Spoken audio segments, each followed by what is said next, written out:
The magic of tidying up digitally. Enables you to reorganize. The organized mind. It's delight and surprise.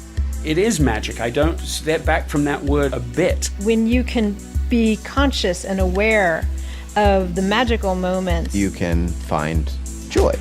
That's what we want.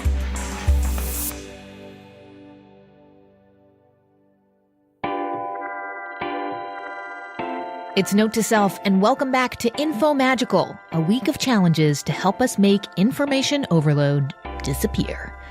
I'm Manoush Zomorodi, and today is day 2, a magical phone. Marie Kondo lovers, this day is for you. But if you don't know who Marie Kondo is, or you weren't here on day 1, don't worry. Keep listening or head on over to wnyc.org/infomagical.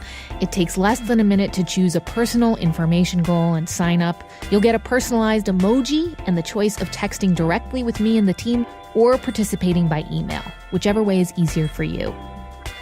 The idea with Infomagical is that it's kind of digital literacy, but way more fun. This project will help you organize your overwhelmed brain and think more clearly. And when this mini podcast is over, go back and listen to our first episode, The Case for Infomagical. It explains a lot more, the science and the research about how we got here.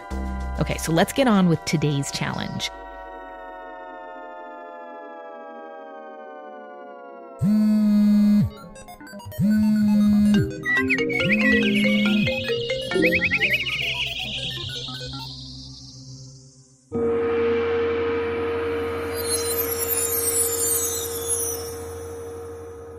A magical phone.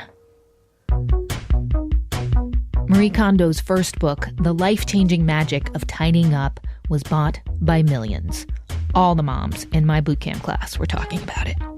And her decluttering method is simple, if a bit weird. So here's what you have to do. You have to hold things close to you, decide if they are sparking joy, and if they don't, get rid of them.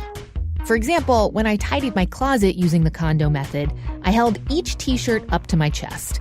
If I didn't feel joy, then I thanked the t-shirt for its hard work and put it in a bag for textile recycling. The t-shirts that did fill my heart with joy were carefully folded, a very special Kondo way, and then lined up in a drawer from dark to light. Yes, the Kondo method is very specific. And yes, my t-shirt drawer looks amazing and makes me happy every time I open it. I never considered using this method on things you can't touch, like apps or Word documents or anything virtual. But then this guy, Christopher Mims, technology columnist at Wall Street Journal, wrote this piece last year. The magic of tidying up digitally. which is such an obvious homage to The Life-Changing Magic of Tidying Up. by Marie Kondo. Yes. No, okay, but now we're going to talk about something that you can't actually touch. So explain how you took her process and applied it to your stuff. Yeah, it was a little bit of Digital a mystery. But, you know, we live in this world where we have these magical touch interfaces. And in that touch process, it turns out, for me at least, was really key. So, Really? yeah. Wait, so you're saying, like, even though you can't, like, hold an app, so to speak, you're saying because we use touch screens, the sensation of touch is actually important. Yeah. And I think Apple has been great at this. So they... I'm laughing because it's so crazy awesome. Yeah. So just on a whim, I was like, all right, I'm going to do that thing where you poke at your screen until the app icon starts shaking, and just touching them and thinking about, does this bring me joy? It triggers those memories of, you know, how do I truly feel about it? Am I using it? Am I actually going to use it in the future? And just, it's a moment of mindfulness, really. And you know, the moment you touch that app, whether or not you should delete it or not, her entire philosophy is you should just do it all at once. It doesn't take that long to do your phone. And then when you're done, you've probably freed up a lot of space. Christopher has just one folder with all his apps on the front of his phone. Well, I am a journalist, so I had a bunch of news apps. I had them on there out of obligation. And I realized, you know what? I'm not looking at these. They don't bring me joy. They're not part of my process. Mostly what you see on Christopher's phone is the screensaver, a super cute and joy-inducing picture of his son. Nice to meet you. I'm such a fan. wanted to know, though, what Marie Kondo thought of Christopher's method, because she also tackles other digital stuff in her new book, Sparking Joy. It's very nice. So when you tidy and organize things using my method, it's very important that you only keep things that spark joy for you, but also to keep it simple. So this is a really good way to do that. It's almost like we have to tidy our brains, kind of. So one thing I recommend when you're organizing your brain is to write them down. So write your thoughts down. Because one of the methods I do when it comes to my tidying method, I take out everything. So when I tidy my clothes, I take out all the clothes out of the house and then, put it in front of you. So I do the same thing with my thoughts. And does she say to herself, well, if there's a thought that doesn't spark joy, what does she do with it then? So I would say those thoughts that don't spark joy, how I organize things is, it's not that I organize them, but I understand that that's there. And then from there, I think of reasons why I feel that way about those thoughts. And then I try to come up with solutions. And then if you can't come up with a solution, then I just thank them, saying, thank you for coming up and making me think. You mention in your book that when you were in college, and these are your words, that you had a nervous breakdown when it came to tidying. So when I had the nervous breakdown when I was in college, I actually fainted, but it was only because I was focusing so much on throwing things away. What I learned from this experience was I need to focus more on what to keep because those things spark joy for me. So concentrating on what you want to keep, not what you want to throw away. Is that what Christopher Mims, the Wall Street Journal tech columnist turned digital condo aficionado, had done? And did that mean that there were hardly any apps left in that one folder on his phone?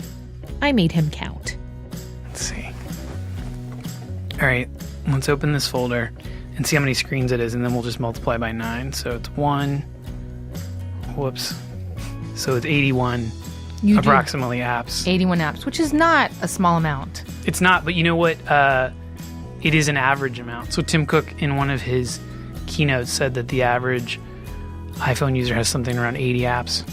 Just to be clear, are we saying that this is about the visual representation of your apps or indeed paring down the number of apps you have?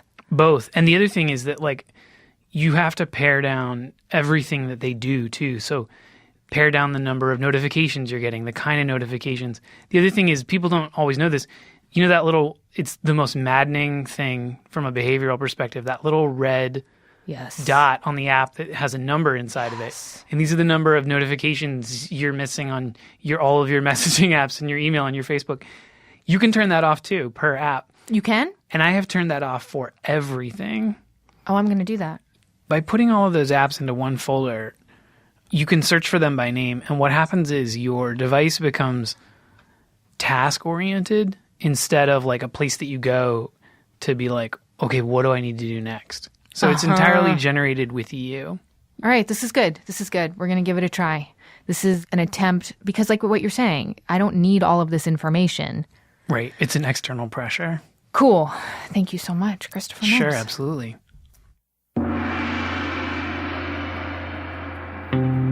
Okay, you do it too. Tidy that phone, friends. And if you're not sure how to do it the condo way, there's a how-to at our website, wnyc.org/infomagical. And heck, if you'd rather, attack the laptop. Get rid of all those bookmarks that you never click on anyway. Make your browser sparkle with simplicity. See if that visual sparseness does indeed extend to your brain as you stick to your information goal. And send us a screenshot after you do it. Use the hashtag Infomagical. Full disclosure, note to self, executive producer Jen Poyant loved today's challenge. She found it easy and satisfying. But me, this one was agonizing. I just really couldn't bring myself to make a fully blank home screen on my phone.